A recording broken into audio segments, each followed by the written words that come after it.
Oxford. For over 1,000 years, this city has stood at the crossroads of power and intellect. Kings have used it as a stronghold, reformers have died here, scientists have changed the world from its laboratories, and generations of students have walked its streets, shaping ideas that would echo across continents. But Oxford didn't begin with dreaming spires or ancient colleges. It began with mud. A river crossing. Long before the university, before the castle, before the grand libraries, Oxford was simply a practical place. Two rivers, the Thames, known locally as the Isis, and the Cherwell, meet here.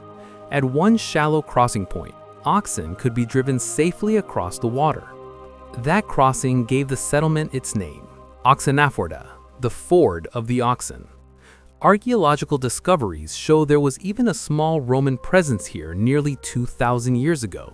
Pottery kilns, fragments of tools, signs of life, but nothing monumental. When Rome withdrew from Britain, the settlement faded. Then the Saxons arrived. By the 8th century, a small but growing community had formed around the crossing. Its spiritual heart emerged through the story of a noblewoman named Frieswide, who founded a religious community here. Her church would later stand where Christ Church Cathedral rises today. Oxford had begun to take root. Fire, blood, and conquest. In the 10th and 11th centuries, England was under constant Viking threat. Oxford's strategic location made it valuable. Fortifications were built. Earthworks rose. The small town became a defended settlement. Then came 1066. After William the Conqueror seized the English throne, Oxford submitted. But William trusted no one. Within 2 years, Oxford Castle towered over the town, a massive Norman fortress meant to secure control. Its stone keep still stands. Oxford was now a town under watch. But something unexpected was forming beneath those castle walls. The birth of learning. By the early 12th century, teachers and students were gathering in Oxford. There was no official university yet, just scholars renting halls, debating theology, law, and philosophy. Then, in 1167, a political decision changed everything. King Henry II banned English students from studying in Paris. Suddenly, displaced scholars needed a new intellectual home. They chose Oxford. What followed was transformative. By the 13th century, colleges were founded, permanent communities of scholars with endowments, rules, and buildings. This was revolutionary. Education was no longer temporary, it was institutional. But growth brought conflict. Students clashed with townspeople in violent disputes. In 1209, after tensions boiled over, some scholars fled and helped establish a rival institution in Cambridge. The rivalry between Oxford and Cambridge had begun.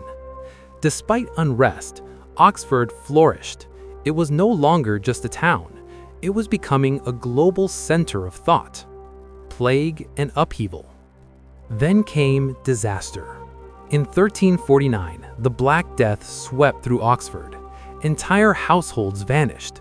The university nearly collapsed as students and teachers died in staggering numbers.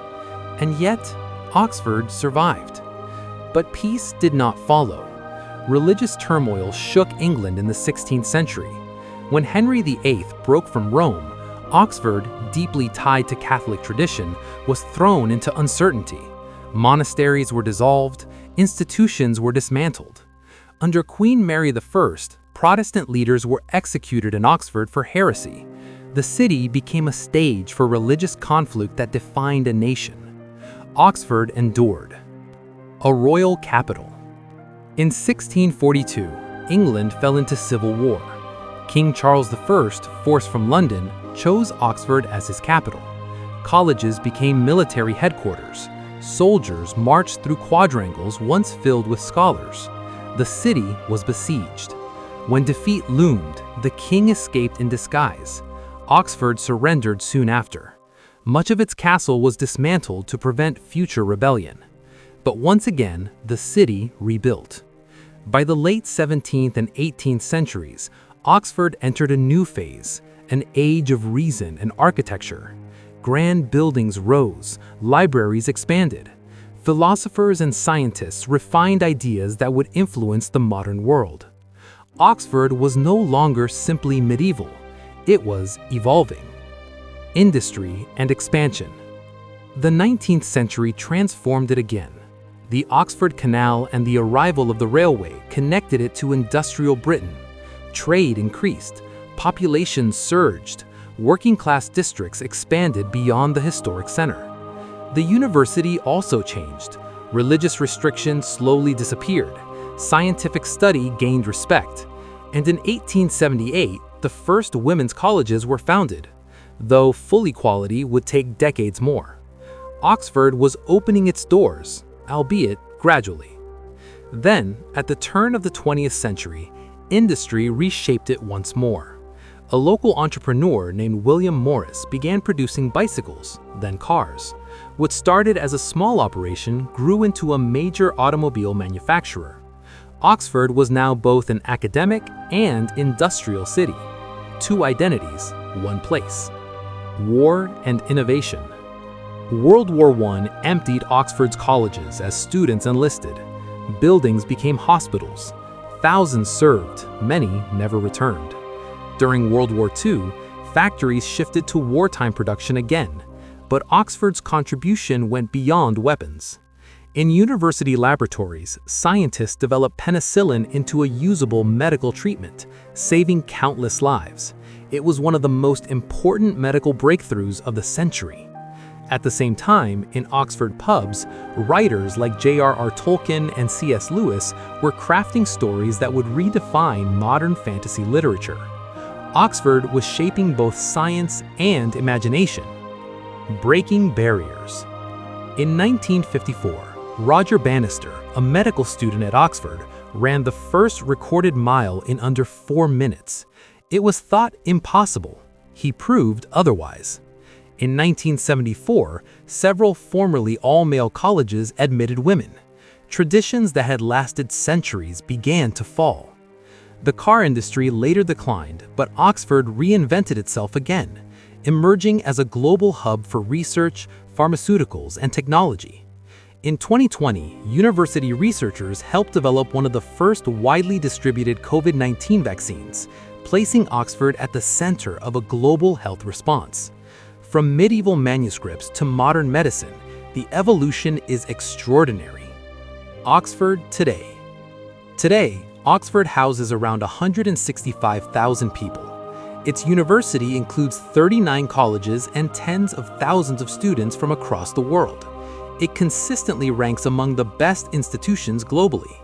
Yet, Oxford remains a city of contrasts. Ancient stone towers overlook busy traffic.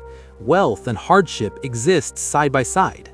Town and gown tensions still appear in new forms. It is historic, but not frozen in time. It is elite, but increasingly global. And it continues to shape the future. Final thoughts.